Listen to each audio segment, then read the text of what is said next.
오늘 이 아침 우리가 함께 묵상할 말씀은 요한복음 16장 16절에서 24절까지의 말씀입니다. 이 말씀 함께 읽고 오늘 우리에게 주시는 하나님의 말씀의 은혜를 함께 나누도록 하겠습니다.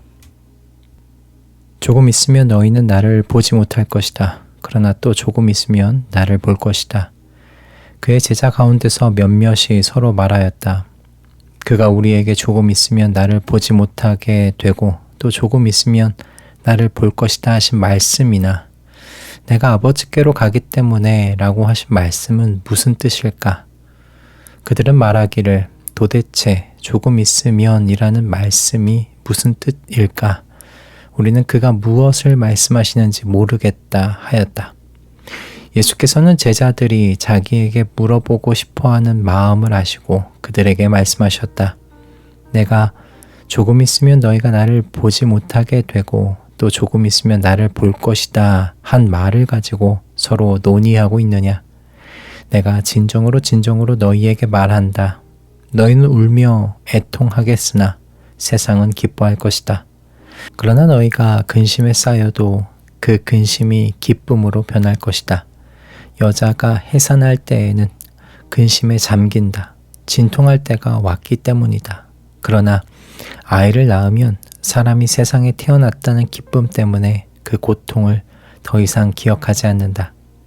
이와 같이 지금 너희가 근심에 쌓여 있지만 내가 다시 너희를 볼 때에는 너희의 마음이 기쁠 것이며 그 기쁨을 너희에게서 빼앗을 사람이 없을 것이다.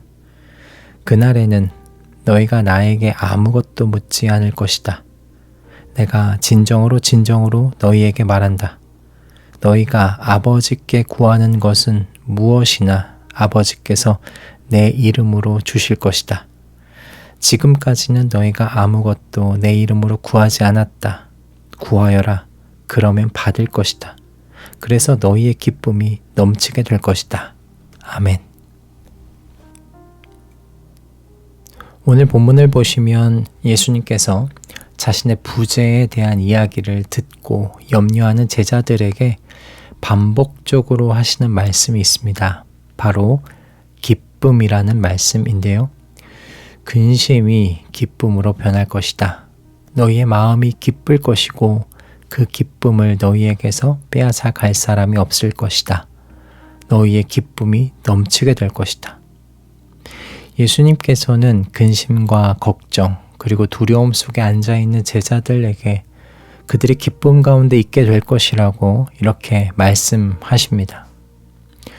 저는 제자들에게 하신 예수님의 말씀이 오늘 우리 모두에게도 동일하게 소망의 말씀이 되기를 소원합니다.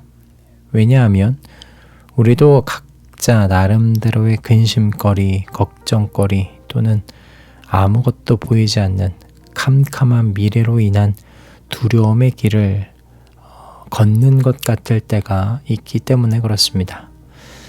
기쁨을 누렸던 흔적은 온데간데 없고 온통 잿빛 하늘과 같을 때를 경험하곤 하기 때문입니다. 그래서 22절의 말씀이 한 줄기 희망의 빛처럼 보이지 않는가 생각이 듭니다. 이와 같이 지금 너희가 근심에 쌓여 있지만 내가 다시 너희를 볼 때에는 너희의 마음이 기쁠 것이며 그 기쁨을 너희에게서 빼앗을 사람이 없을 것이다. 이 빼앗길 수 없는 기쁨이야말로 모든 사람들이 원하고 추구하고 싶어하는 기쁨 아닐까요? 그럼 어떻게 이 기쁨을 누릴 수 있겠습니까? 이 기쁨을 누리기 위해서 지금 우리에게 필요한 건 무엇이겠습니까? 우리 가족들이 오늘 말씀 속에서 이 질문에 대한 대답을 얻어가실 수 있기를 바랍니다. 먼저 본문에 있는 그 보다라는 단어를 살펴보는 것으로 오늘 이야기를 시작해 보고 싶습니다. 왜냐하면 주님이 말씀하시는 기쁨을 누리는 것이 바로 이 보는 것의 변화에 달려있기 때문에 그렇습니다. 그런데 우리말로 번역된 본문을 보면 뭐가 다른가 생각하실 수 있을 것 같아요. 16절을 보시면 두 가지 다른 상황에 이 보다라는 말이 공통적으로 쓰인 것처럼 보이기 때문에 그렇습니다. 조금 있으면 너희는 나를 보지 못할 것이다. 그러나 또 조금 있으면 나를 볼 것이다. 이렇게 보다라는 동사가 공통되게 사용된 것처럼 보이죠. 영어 성경도 이 부분이 같은 동사로 되어 있습니다. 그런데 헬라어 원문을 보면 다른 단어로 쓰였다는 걸 확인하게 됩니다. 앞에 사용된 보다는 테오레오라는 동사에서 파생된 단어고요. 뒤에 사용된 보다는 호라오라는 단어에서 파생된 그런 단어입니다. 서로 다른 단어인 만큼 그 뉘앙스도 다릅니다. 앞에 테오레오는 관찰하다, 주의 깊게 살피다와 같은 의미를 가지고 있어서 외적으로 보이는 것을 이야기할 때 사용되는 단어입니다. 그래서 조금 있으면 너희는 나를 보지 못할 것이다 라는 이 말씀의 의미는 예수님께서 십자가에서 죽으실 것이니 이제 실제로 외적으로 나를 관찰할 수 없다는 의미입니다. 그런데 호라오는 다른 뉘앙스를 가지고 있어요. 이 단어는 깨닫다, 경험하다와 같은 뉘앙스를 가지고 있습니다. 그래서 조금 있으면 나를 볼 것이다 라는 말씀의 의미는 예수님의 부활이 가져오는 영적인 변화를 이들과 함께 하시는 성령님을 통하여 새롭게 보게 된다라는 그런 의미입니다. 그러니 23절의 그날에는 너희가 나에게 아무것도 묻지 않을 것이다 라고 말씀하실 수 있었던 거죠. 성령님을 통해 부활하신 예수님이 가져오시는 새로운 세상을 이해하게 되니까 이제 물을 필요가 없게 된 겁니다.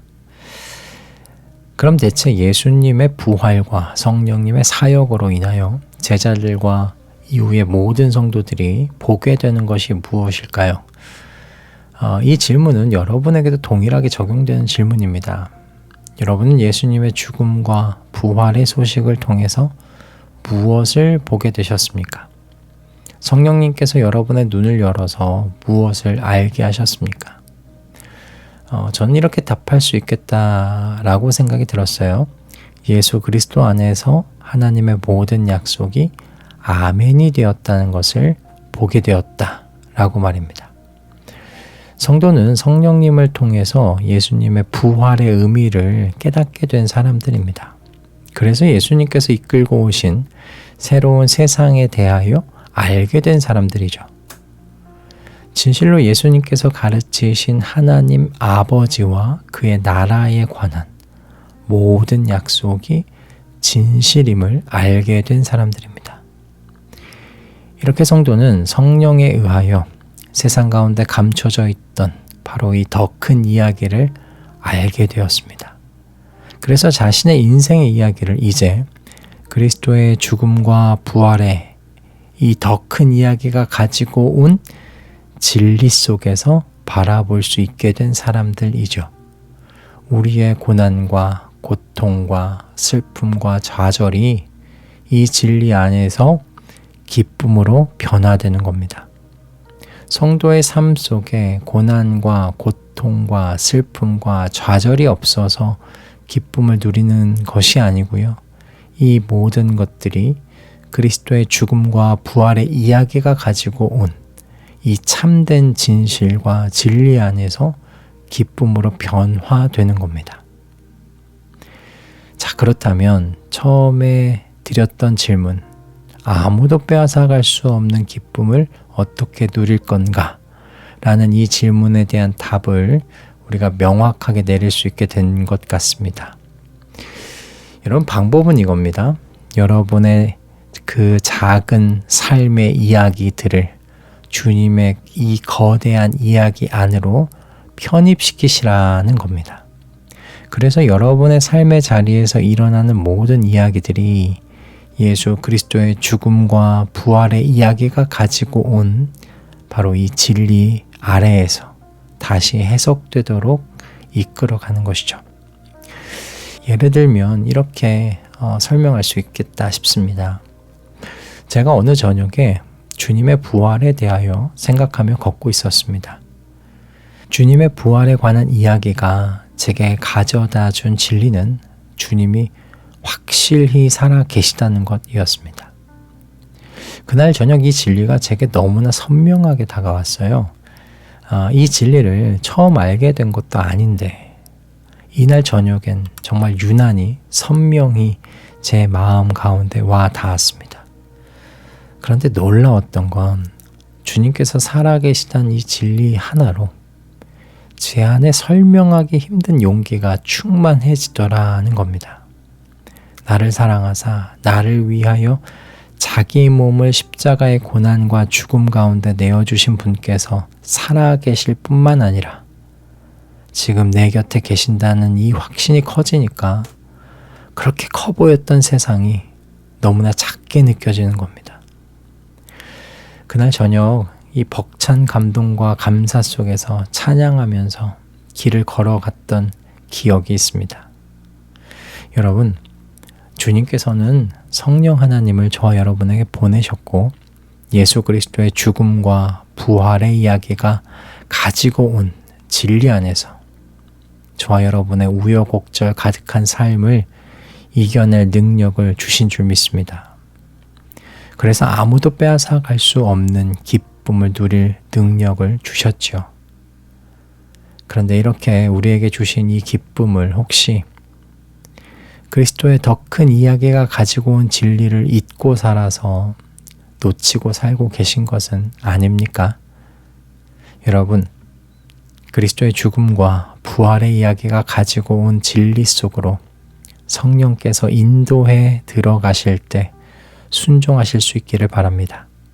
그래서 삶의 모든 이야기를 바로 이 참 진리 안에서 살피시고 해석하셔서 주님께서 이미 주신 영원한 기쁨, 누구도 빼앗아갈 수 없는 이 넘치는 기쁨 속에서 살아가시게 되는 저와 여러분 다 되시기를 이 아침 주님의 이름으로 축복합니다. 할렐루야. 기도하겠습니다. 주님, 저희가 저희의 삶의 이야기에 파묻혀 살지 않도록 도와주시옵소서. 돼지가 하늘을 바라보지 못하고 땅만 보고 사는 것처럼 그렇게 살지 않도록 인도하여 주시옵소서. 주님의 죽음과 부활로 인하여 하나님의 모든 약속이 사실로 확증되었다는 것, 이 믿음 위에서 우리의 삶의 이야기를 살펴볼 수 있도록 인도하여 주시옵소서. 그래서 주님이 이미 주신 기쁨 놓치고 살지 않도록 저희를 은혜 가운데로 이끌어가 주시옵소서. 예수 그리스도의 이름으로 기도드립니다. 아멘.